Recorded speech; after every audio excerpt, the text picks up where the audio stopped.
You did the math at midnight, then quoted the smaller number by morning. Undercharging is not a math problem, it is a framing problem.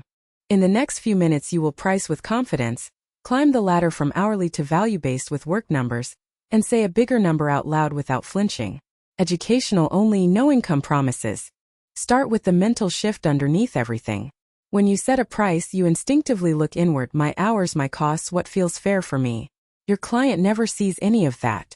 They look at one thing only: what the outcome is worth to them, and every pricing guide eventually lands on the same reframe. Willingness to pay is driven by perceived value, not by your production cost.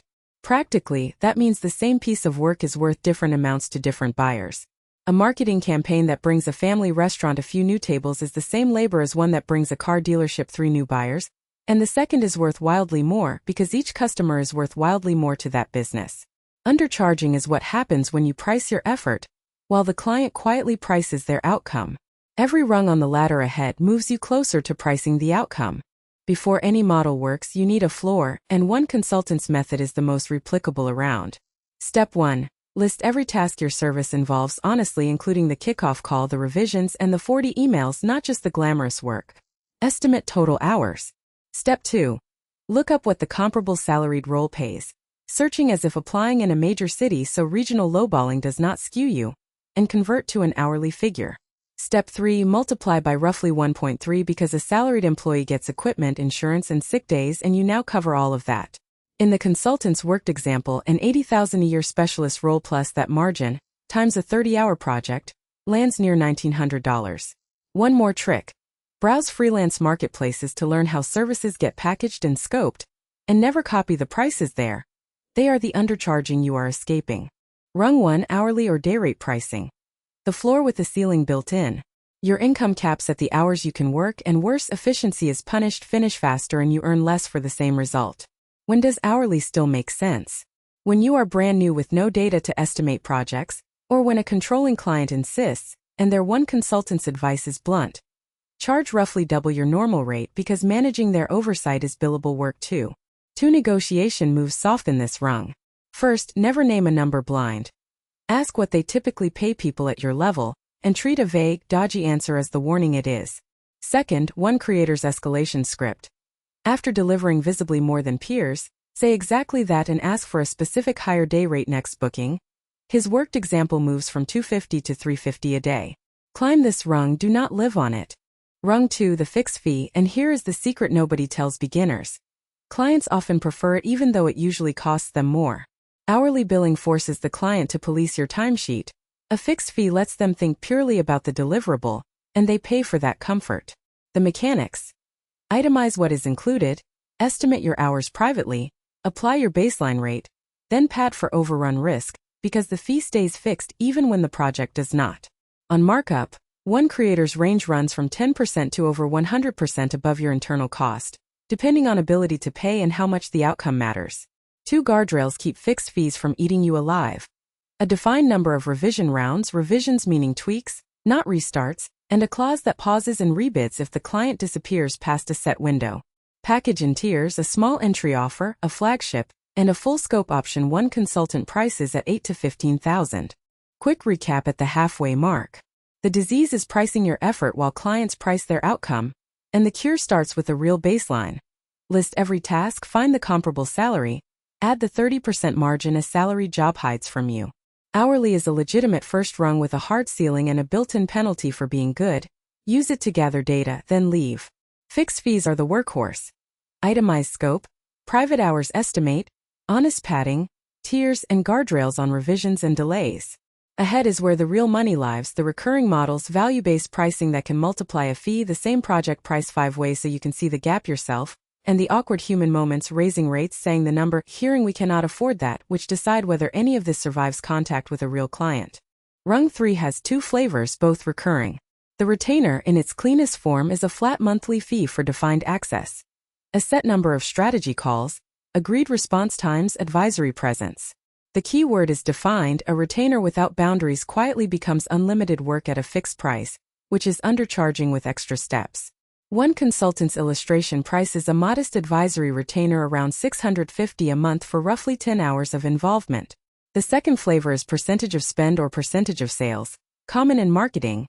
Your fee scales with the budget you manage or the revenue you influence. The sequencing advice is unanimous. Percentage deals come after trust exists, never as a first engagement, because payment now depends on performance and honest reporting. Start fixed, prove the value, then move to a percentage once both sides have receipts. Recurring models are how service income stops resetting to zero every month.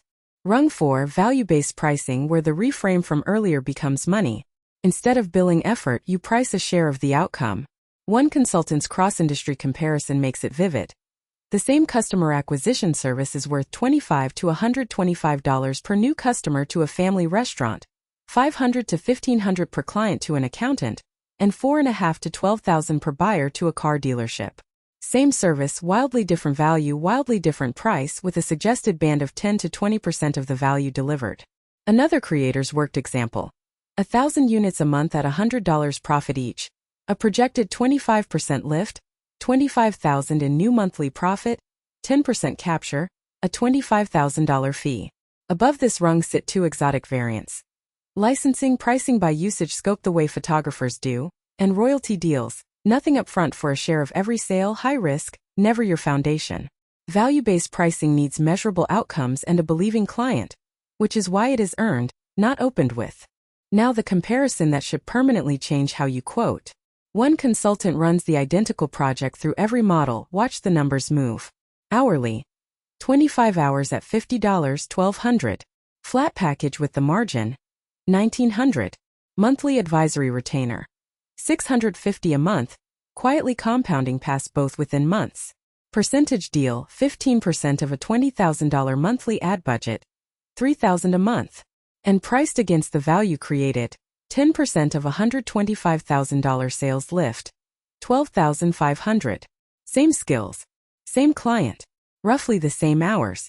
The only thing that changed is what the price was attached to: your time, your deliverable, your availability, the budget, or the outcome. Those are illustration numbers from one consultant's example, not a forecast of your income, but the shape of the gap is real, and it is this entire video compressed into one list. Sit with that 10x spread for a second. That is what framing is worth. Now the human parts every guide skips. First, raising prices on existing clients, the ones grandfathered into your undercharging era. The clean pattern. Attach the increase to a natural boundary, a renewal, a new year, a new project. Give real notice with one line of reasons, and offer the old rate through a defined transition window so nobody feels ambushed. Some clients will leave. That is the fee you pay to stop under-earning on every hour you work, and the ones who stay just revalued you.